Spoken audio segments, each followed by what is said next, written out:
And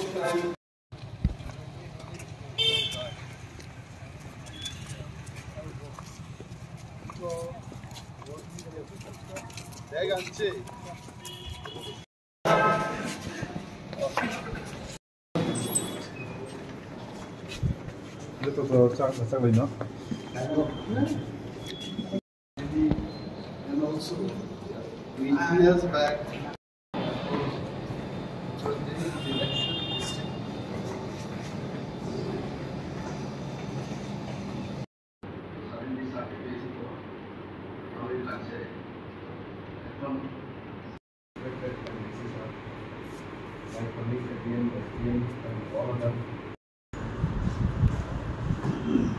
আবারও বলবো যে ওনারা কি করেছেন, যদি ভালো কাজ করেন আমরা অবশ্যই ওনাদের ভালোই বলবো, আর যদি না করেন তবে আমরা প্রতিবাদ করব। এই কথাগুলো বলবো।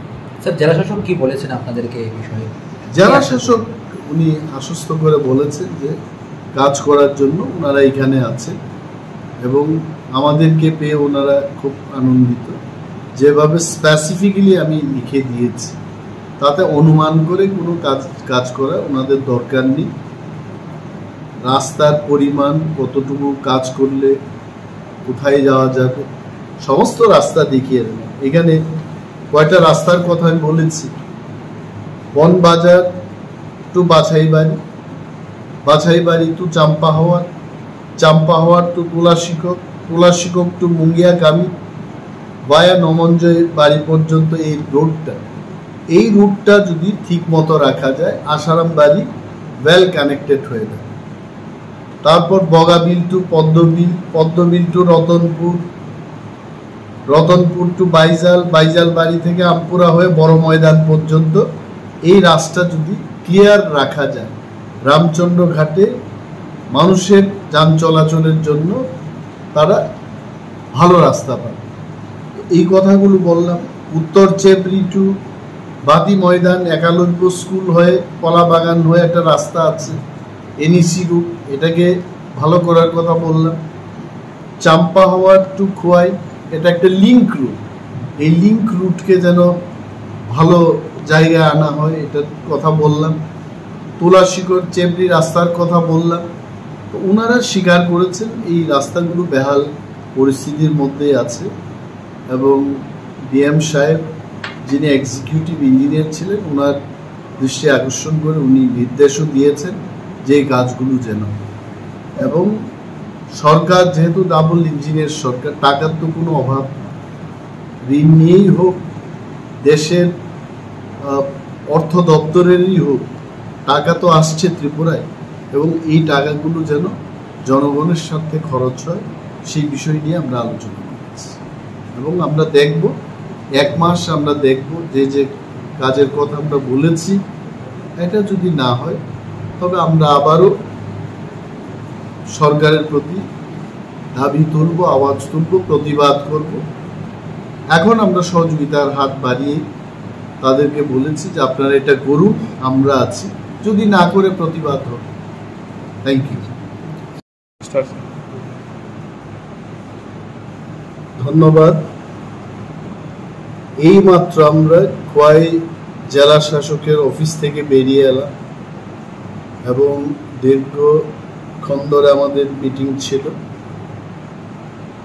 MLA হওয়ার পর, বিরোধী দলনেতা হওয়ার পর এই প্রথম জেলা শাসক মহাশয়ের সাথে একটা মিটিং হলো। মানুষ আমাদের ভোট দিয়েছেন এবং মানুষের আশা আকাঙ্ক্ষা রয়েছে যে আমরা মানুষের হয়ে কাজ করব।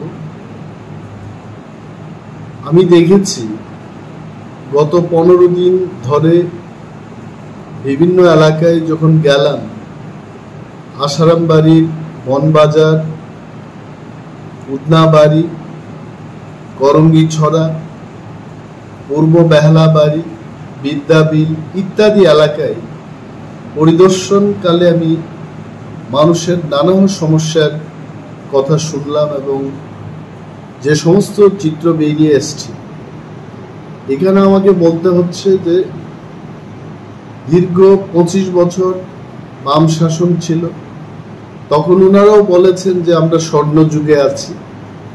তার পরবর্তী সময়ে 5 বছর ডাবল ইঞ্জিন দিয়ে যারা সরকার করছেন, বিজেপির সরকার ত্রিপুরায় আছে, বিজেপির সরকার সারা ভারতবর্ষে আছে, ওনারাও বলছেন যে এখন স্বর্ণ যুগের চেয়ে আরো ভালো যুগ, হীরার যুগে আমরা আছি। আমি উভয় যুগকেই স্বাগত জানাই। শুভ হোক ওনাদের কথা এবং ওনাদের আশা, ওনাদের প্রত্যাশা। সরকার সফল হোক এটা কামনা করি। কিন্তু আসারাম বাড়ির এই এলাকাগুলি পরিদর্শন করে এখন দেখলাম যে পানীয় জলের সংকটে রয়েছে হাজারো মানুষ। আমার কাছে লিখিতভাবে এলাকার লোক, আমি যে সমস্ত এলাকায় গেলাম, এখানে প্রচুর তথ্য এরা একের পর এক লিখে আমাকে দিয়েছে যে কোন কোন জায়গায় পানীয় জলের সংকট আছে এবং কি কি করতে হবে সরকার। তো হীরার যুগে আমরা এখনো কত বঞ্চিত, এই তথ্যগুলো কিন্তু মানুষের থেকেই উঠে এসছে। আমি ডিএম সাহেবকে বললাম, এক্সিকিউটিভ ইঞ্জিনিয়ার ডিডব্লিউএস সেখানে ছিলেন, ওয়াটার রিসোর্সেস ডিপার্টমেন্টের ইঞ্জিনিয়ার মহোদয় ছিলেন এবং ডিএম সাহেব ছিলেন, ডিস্ট্রিক্ট এডুকেশন অফিসার ওএসডি ছিলেন। সমস্ত বিষয় নিয়ে বিদ্যাবিল স্কুল, বেহালাবাড়ি স্কুল, সারা আসারাম বাড়ি কেন্দ্রের মধ্যে যে সমস্ত স্কুলে নানা সমস্যা, এগুলো নিয়ে আমরা আলোচনা করেছি। এবং বিশেষভাবে উজান ময়দান এবং ভাতি ময়দান, ফলাকা বাড়ি, তেই বাগলায়, এই সমস্ত এলাকায় বছরের পর বছর, এটা আমি বিজেপি সরকারকে দোষ দেব না, ত্রিপুরা রাজ্য যে দিন থেকে ভারতবর্ষে সামিল হয়েছে সেই দিন থেকেই বা রাজন্য ত্রিপুরায় সেই সমস্যাটা ছিল, এই সমস্যা আজও বহাল আছে। মানুষ পানীয় জলের সংকটে ভুগছে। এই ব্যাপারটা ওনাদের নজরে দিলাম এবং ওনাদের এই আশ্বস্ত আমরা দিয়ে বলেছি যে বিরোধী দলে থাকা সত্ত্বেও সরকারকে কাজ করার সুযোগ আমরা দেব, দেখিয়ে দেব কোন জায়গায় সরকারকে কাজ করতে হবে। মাননীয় মুখ্যমন্ত্রী ডক্টর প্রফেসর মানিক সাহা মহোদয়কে বলতে শুনি যে দেখিয়ে দিন কোথায় আমাদের কাজ করতে হবে।